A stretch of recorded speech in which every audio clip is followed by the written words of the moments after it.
Oh boy, we get to play Starfield. Let's get some XP and turn ourselves into the best space murder machine we can possibly be.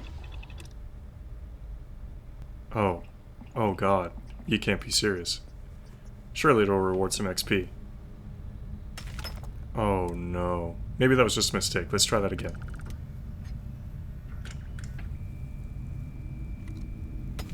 What the hell is even that?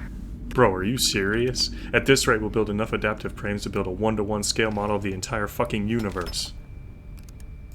This is completely whack. I think I'd rather watch paint dry.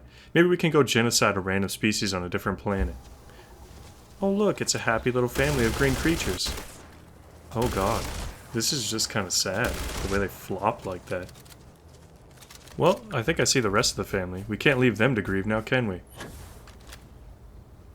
Your kids are already gone. Stop running. Oh god, it was never supposed to be like this. I'm sorry. Well, I don't know about y'all, but I think my character still thinks about that sometimes. YouTube, what's good? Hemo here. And today we have a quicker way to gain XP without having to burn your clothes off or take a chemical shower after. Now this method involves a lot of starfaring and ship combat, so a couple of upgrades to your ship's weapons are pretty handy because a little extra damage never hurt anyone. Well, except the people you kill. Perks that involves your ship's guns, like ballistic weapon system, energy weapon system. Ooh, actually missing a perk on this one, so let me go ahead and purchase that. Stand to help you gain a little bit more damage on your enemies, but aren't totally necessary. One perk that I do strongly recommend is the targeting control perk, so that you basically have aimbot to take out other enemies. Plus, if you ever see a ship out in the wild that you want to steal, this will help you target specific parts. Now, I kind of scrolled over it a little fast, but starship design is also mandatory. I would say get this to at least rank 2, that way you can really pimp out your ship and not be outclassed by it.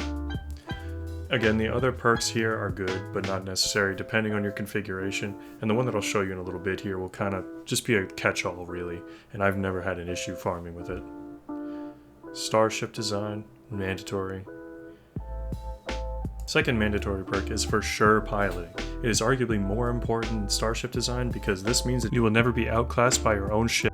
Now let's get your ship configured. The best setup I found for myself is 4 of these Dragon 261p SX pulse lasers to rip the shields of enemy combatants faster than that one grunt who's been charging his plasma pistol since 1908. Now I could only fit 3 of these MKE-4A auto Gauss guns, but man do they mess stuff up, so I strongly recommend them as well. My personal favorite are these little Disruptor 3220 neutron turrets because they essentially act like little arc souls, but if they were on HGH. And you can have 4 of them! That being said, this build is contingent upon how many points you've been able to invest in both design and piloting, so just be sure that you do have the ample investment before you get started. But, as y'all know by now, there's many ways to skin a cat, just as there's many ways to build a ship. Let me know yours in the comments below. Alrighty then, now for the meat and potatoes. We are going to navigate to the Serpentis system. For me, it's the easiest to get there via Crix, because it's a pretty straight shot, but your mileage may vary. Depending upon, of course, how often you are able to upgrade your grav drive, and how long a jump you can make. But, our goal is not to land on any specific planet, but just go to the system and chill in a planet's orbit. Once we get there, we're going to chill, absorb the sights, get the ambiance, until some Varun hardass inevitably spawns, so that we can just decimate the absolute life out of him. Watch how fast this guy gets deleted. Neutron turrets, lasers, and guns. Guy has no chance. Backspaced. Then we got his buddy too. As you can see, the ship cut through these guys like butter. There is literally no issue.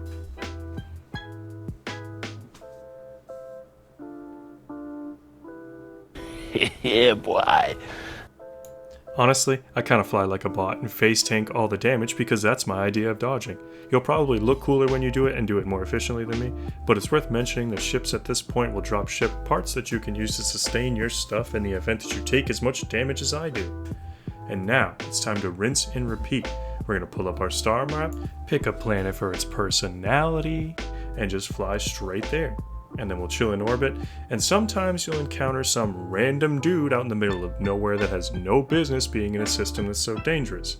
You can either teach him why he should never be there, or choose the path like I did and just go to a different planet, where we'll wait for more religious zealots to try and accost us and take our stuff and tell us why this is their land, only to leave disappointed and in several thousand pieces. But as this showcase goes on, we've kind of been seeing that there are just relatively high numbers and a near infinite amount of spawning.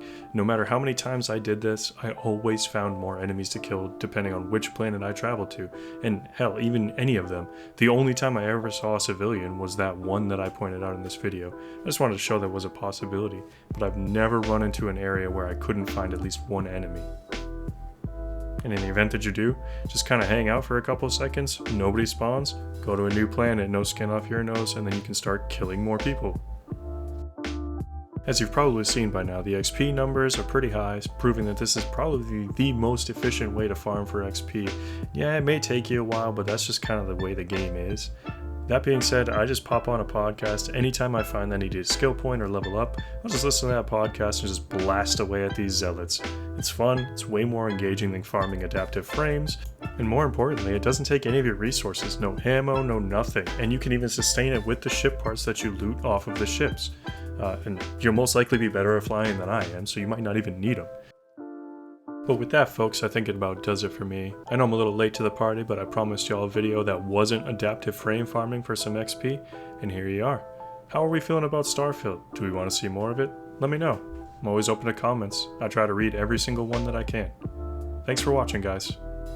See you next time, and until then, make the universe yours.